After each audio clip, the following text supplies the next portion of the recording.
Hola a todos, el tema de hoy es cáncer de pulmón. A modo de introducción, vamos a decir que es la principal causa de muerte por cáncer. Presenta una incidencia máxima entre los 55 y los 65 años de edad. Con respecto al sexo, antiguamente era mucho más frecuente en el hombre. Hoy en día la relación hombre-mujer prácticamente es de 1 a 1, sobre todo en los países desarrollados, y esto es por el hábito tabáquico en la población femenina. Junto con el cáncer de colon y de próstata, es la tercera neoplasia en frecuencia en los hombres. En realidad es la primera más frecuente, ¿no? Y junto con el cáncer de colon y de mama en las mujeres. Dentro de los factores de riesgo, como mencionábamos, el tabaquismo es el factor más fuertemente relacionado, ocupacionales como la exposición al asbesto, al arsénico, el níquel, los hidrocarburos, y la historia familiar de un cáncer de pulmón. La clasificación histológica nos habla de dos tipos de cáncer. El primero es el cáncer de células pequeñas, que representa el 20% de los casos.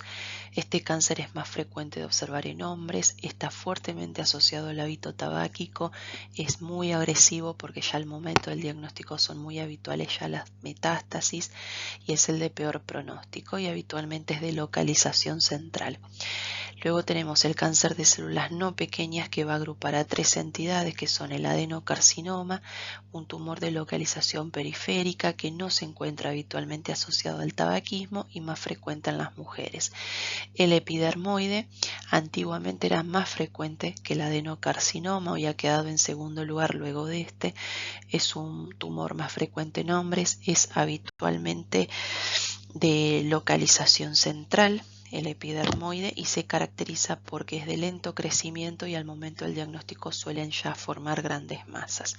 Y por último, el de células grandes, el 10%, el menos frecuente, es de localización periférica asociada al tabaquismo y más frecuente de observar en hombres.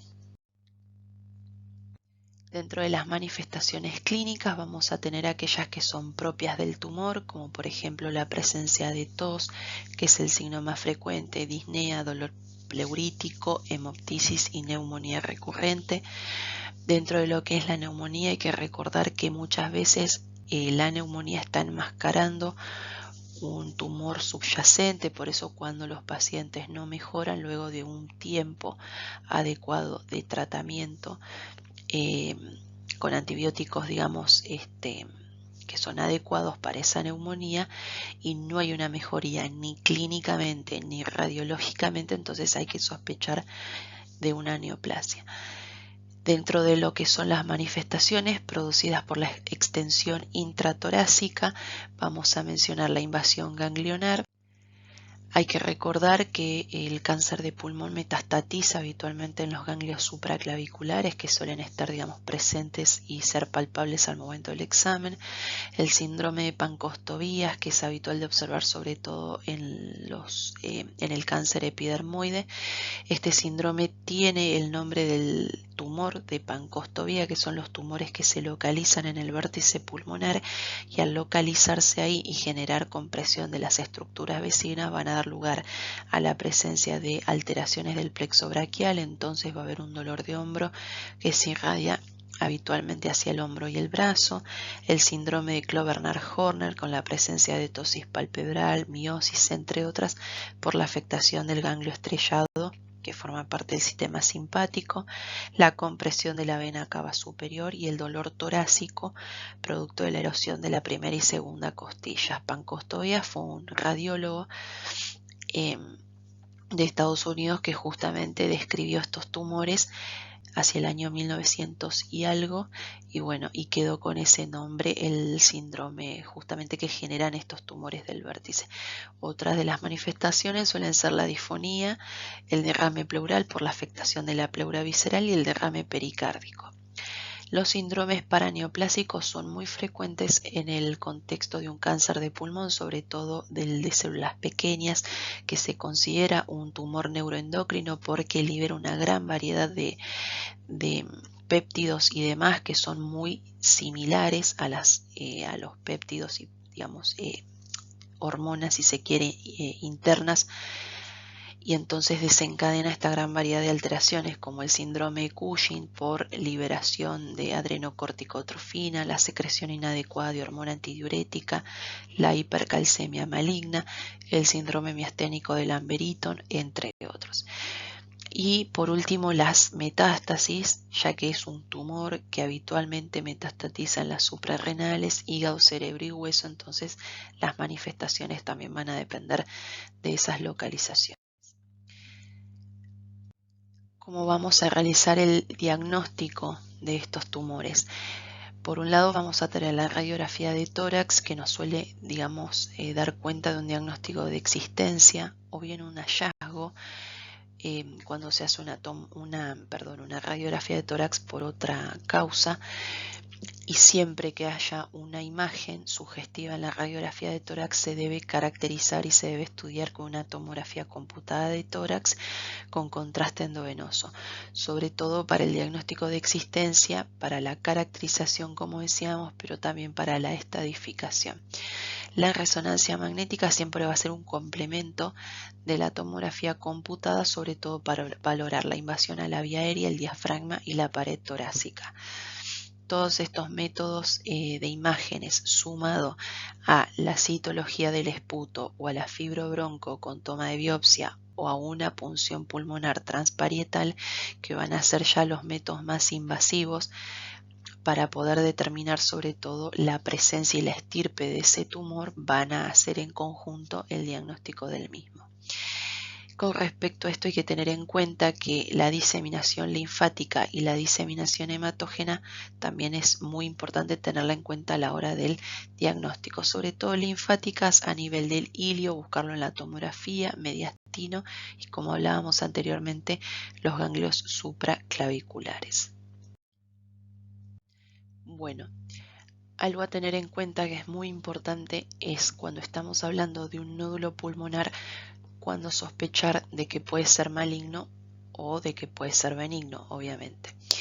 Una de las cuestiones más importantes es el tamaño y el crecimiento. Se dice que a mayor tamaño, mayor probabilidad de malignidad y sobre todo la velocidad de crecimiento. Si esa imagen que estamos viendo duplica su tamaño en un lapso de 6 meses a 2 años, es muy probable que sea maligno.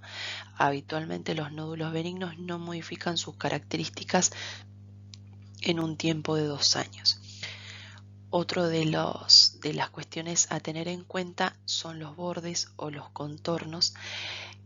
Dentro de esto hay que tener en cuenta que si es un nódulo que tiene márgenes bien regulares, delimitados, es más probable que sea benigno, y si ese nódulo tiene bordes espiculados, irregulares, y esas espiculaciones toman contacto con la pleura, entonces es más probable de que sea maligno. Como en este caso acá la flecha menciona un nódulo que tiene contornos espiculados, fíjense este también que tiene largas espiculaciones que contactan con la pleura, es muy probable que sean malignos. Justamente esas espiculaciones lo que están hablando es del crecimiento de las células tumorales a lo largo del intersticio pulmonar y la probabilidad de que sea maligno es del 90%. Distinto es en esta tomografía donde se ve una lesión nodular de contornos regulares bien definidos con una calcificación excéntrica que lo más probable es que sea benigno. Dentro de los nódulos benignos frecuentes de observar, siempre tener en cuenta el amartoma. Otra de los factores que se tienen en cuenta son las calcificaciones. Cuando hay calcificaciones difusas, centrales o en tipo popcorn o pochoclo, es más frecuente que sea un nódulo benigno como los amartomas. Pero también hay que tener en cuenta que se pueden ver en algunas metástasis, sobre todo en los condrosarcomas y osteosarcomas. Ahora, las calcificaciones que son excéntricas, amorfas o puntiformes, es más probable que sea un nódulo maligno. La cavitación suele ser muy frecuente observar en el cáncer epidermoide o de células escamosas, sobre todo dentro de lo que son los nódulos malignos, y dentro de las causas benignas también pueden haber cavitaciones. Y por otro lado, el realce post-contraste. Los malignos siempre van a realzar más de 20 unidades Hanfield. Esto va a estar obviamente justificado porque en todo tumor va a haber una neovascularización, entonces eso es lo que va a realzar, y los benignos habitualmente realzan menos de 15 unidades de Hanfield. Fíjense acá lo que muestra esta tomografía de tórax: es una lesión nodular de contornos definidos, algo irregulares, con cavitaciones. Es muy probable de que sea maligno. Acá lo que muestran con las flechas es esta cavitación central, pero fíjense los márgenes o los contornos, y suele tener paredes, digamos, un tanto engrosadas. Entonces esto es muy probable que sea maligno. Y por otro lado, acá lo que muestra esta tomografía es el realce. Fíjense la fase sin y la fase con, cómo realza de manera llamativa. ¿Sí? Siempre obviamente tener en cuenta el contexto clínico del paciente, porque estas cavitaciones con esta, digamos, morfología también suele estar presente en procesos infecciosos, en el infarto y demás. ¿Qué pasa cuando tenemos un nódulo que no es sólido y se presenta como una imagen que presenta una atenuación de tipo ground glass o vidrio esmerilado? Es decir, que es mayor a la del parénquima circundante pero menor a la densidad de los vasos sanguíneos. En el caso de estos nódulos, lo que aconseja la Sociedad de Fleischner es hacer un control a los 3 meses. Si hay regresión, entonces se puede hablar del carácter de benignidad de ese nódulo, y si no, se debe sospechar de una neoplasia. Con respecto a estos nódulos subsólidos, ya vamos a hablar más adelante, lo más importante es la asociación con el adenocarcinoma, porque muchas veces las lesiones preinvasoras, sobre todo la hiperplasia adenomatosa típica y el adenocarcinoma in situ, se manifiestan con un patrón de ground glass. La hiperplasia mide menos de 5 milímetros y el adenocarcinoma in situ, para hablar de este, digamos, del adenocarcinoma in situ en sí, es una lesión que habitualmente mide menos de 3 centímetros. Por eso es importante que cuando hayan estas lesiones nodulares, el seguimiento del paciente, que es importante. Bueno, entrando ya en lo que es el cáncer de pulmón, vamos a hablar del cáncer de células pequeñas. Habíamos dicho que representa el 20% de las neoplasias, es el más agresivo y el de peor pronóstico. Tiene una importante asociación con el tabaquismo. Habíamos dicho que habitualmente es de localización central en el 90% de los casos. Adyacentes a un bronquiolo varo principal, y va a crecer rápidamente y va a invadir estructuras y va a dar metástasis ya al momento del diagnóstico. Es un tumor neuroendocrino, se asocia frecuentemente a los síndromes paraneoplásicos, como mencionamos, y es un tumor que responde tanto a la quimio como a la radioterapia. En estos tumores el tratamiento quirúrgico no se realiza.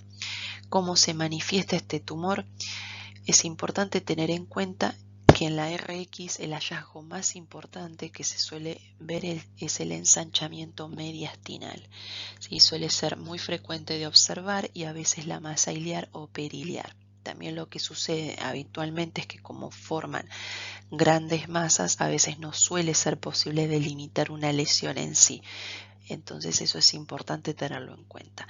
Y en la tomografía habitualmente se suelen ver los conglomerados adenopáticos, como así también una masa con densidad de partes blandas, bordes espiculados, que suele estar rodeando a veces al mediastino y las estructuras vasculares. Como decíamos, a veces no se puede delimitar y lo que vemos es una gran masa, y que suele también tener afectación la vena cava superior. Acá en estas imágenes lo que vamos a observar es primero una placa de tórax de frente, y esta es una tomografía de tórax, ventana para mediastino. Lo que se observa es en la radiografía, fíjense lo que está señalando con la flecha, es un ensanchamiento mediastinal a nivel paratraqueal derecho, y cuando se hace la tomografía computada se ve una masa con densidad de partes blandas acá a nivel del mediastino derecho. ¿Sí? Esto se hizo una fibrobroncoscopía con biopsia y dio como resultado un cáncer de células pequeñas. Siempre hay que recordar que se puede manifestar como un conglomerado ganglionar sin una lesión pulmonar visible. ¿Sí? Esto es importante tenerlo en cuenta en este tipo de tumores. Este fue el caso de un paciente de 57 años con pérdida progresiva del peso. Esta de acá abajo es una tomografía computada y este es un PET-CT. Fíjense, la tomografía lo que indica es una masa con densidad de partes blandas que va a estar afectando al ilio derecho, y fíjense el PET-CT como hay una fuerte captación de la fluorodesoxiglucosa. Entonces esto habla, digamos, de que es una lesión que probablemente sea maligna, y de hecho es una paciente masculina con un cáncer diagnosticado de células pequeñas. Bueno, esta es una radiografía de frente, la tomografía cortes coronales, y acá vamos a encontrar la tomografía axial, ventana para mediastino y ventana para parénquima.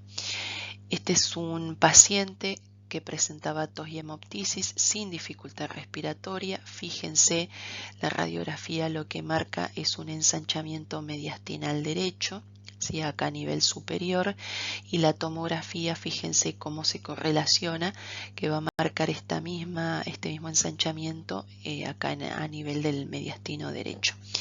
Se hizo una biopsia endotraqueal y arrojó un cáncer de células pequeñas. En este caso tenemos un paciente con exacerbación de POC, exfumador.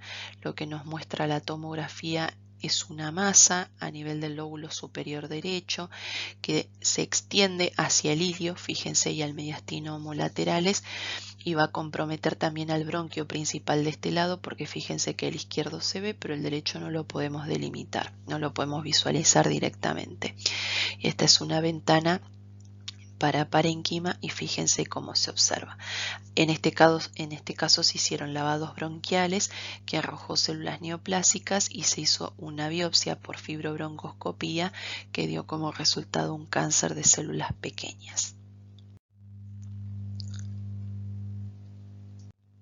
Bueno, fíjense, este paciente, son todas las imágenes del mismo paciente. La radiografía de tórax nos muestra una gran masa acá a nivel del ilio derecho y una opacidad que nos puede estar hablando de una atelectasia.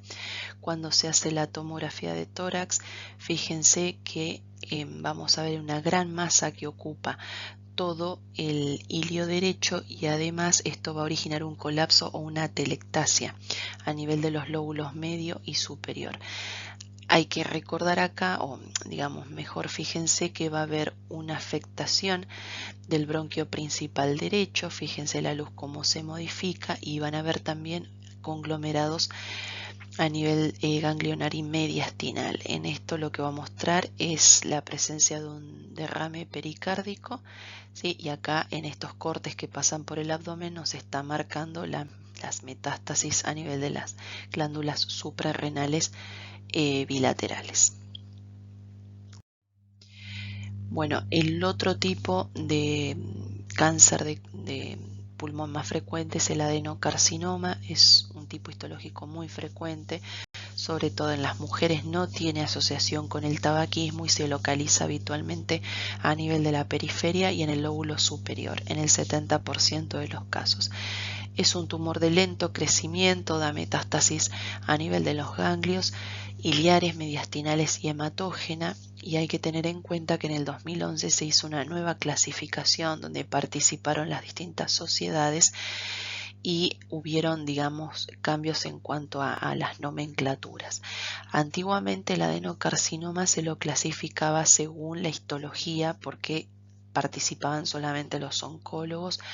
Luego de esto se hizo una clasificación nueva donde participaron no solo los patólogos, sino también los oncólogos, radiólogos, neumonólogos y cirujanos. Entonces hay nuevos términos que hay que tener en cuenta. Uno de los términos que se dejó de utilizar es el carcinoma bronquiolo-alveolar. Ya no se utiliza más, ha sido reemplazado por otros términos como la hiperplasia adenomatosa atípica, el adenocarcinoma in situ, ya que son, digamos, clasificaciones que se obtienen a partir de la resección de la pieza quirúrgica. También hay otros términos como el adenocarcinoma mínimamente invasivo y el adenocarcinoma invasivo. Con respecto a las consideraciones radiológicas, en esta nueva clasificación sí se deja sin cambios la definición de nódulo pulmonar por la Sociedad de Fleischner, o sea, la opacidad redondeada que mide hasta 3 centímetros. Si es mayor, obviamente hablamos de una masa. Y con respecto a esos nódulos, sí aclara que pueden tener una atenuación o una apariencia en ground glass o vidrio esmerilado, lo que antes se utilizaban los sinónimos de nódulo no sólido o nódulo subsólido. El nódulo sólido, es decir, el aumento de la atenuación sin poder delimitar los vasos a su través, y el nódulo parcialmente sólido, que es una opacidad mixta, es decir, tenemos una opacidad en vidrio esmerilado con un nódulo sólido asociado. Eso es casi seguro de que va a ser maligno.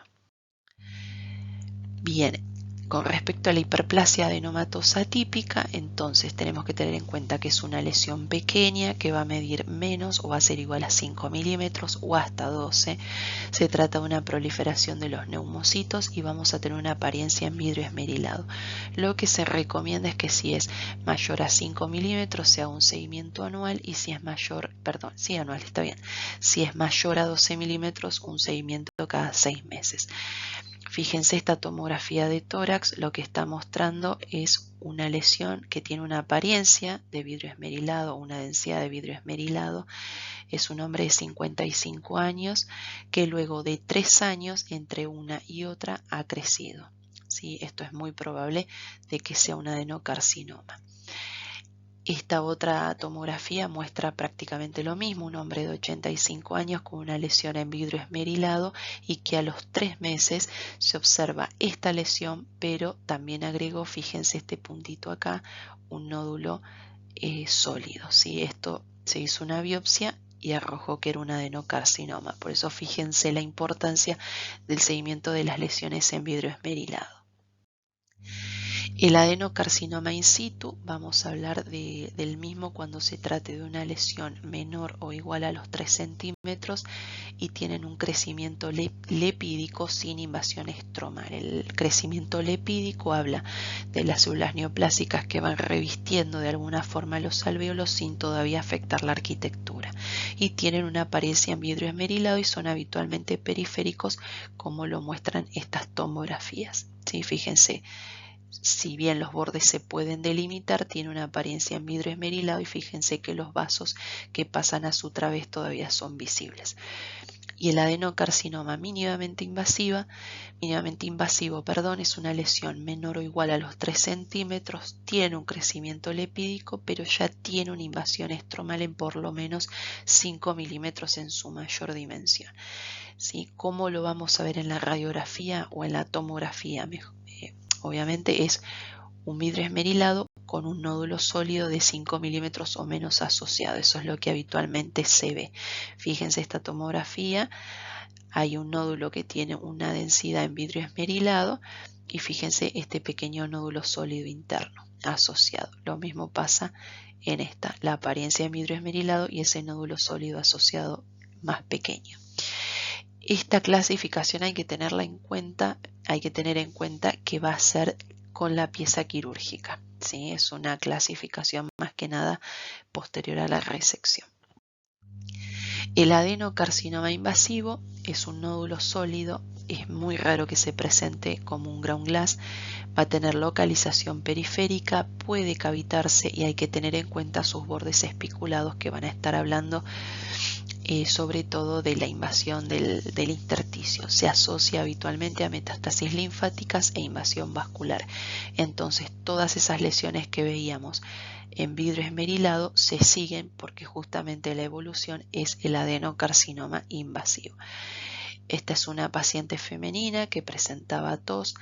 Lo que muestra la placa de tórax de frente, fíjense, es esta opacidad lineal, ¿sí? Que puede ser sugestiva de una telectasia a este nivel, pero luego se le hace la tomografía y fíjense lo que muestra, que en el segmento lingular hay una lesión nodular de bordes definidos, pero son unos contornos un tanto irregulares, y fíjense cómo hay espiculaciones que se proyectan a la pleura. Esto es muy sugestivo de lo que hablamos justamente del adenocarcinoma, de que ya sea un tumor maligno invasivo. Este es un paciente que presenta tos, disnea y pérdida de peso. Lo que muestra la placa de tórax de frente es esta opacidad en el lóbulo inferior derecho. Cuando se le hace la tomografía, lo que vamos a observar es un área de consolidación con broncograma aéreo. Fíjense qué bien que se ve. Y esta es una ventana paraparénquima que también se puede observar, y el diagnóstico fue un adenocarcinoma. Por eso todas las neumonías que no mejoren ni clínica ni radiológicamente hay que sospechar, porque esto tranquilamente puede ser una neumonía con un área de consolidación como tal y broncograma aéreo. Sí, puede ser una neumonía o una neoplasia subyacente. Bien, el otro tipo de cáncer del cual tenemos que hablar es el carcinoma epidermoide, que representa el 30% de todos los cánceres de pulmón. Este cáncer particularmente es de buen pronóstico, está fuertemente asociado al tabaco y es más frecuente en hombres. Cuando encontremos un tumor del vértice o un tumor de Pankos, siempre hay que sospechar que puede ser un carcinoma epidermoide.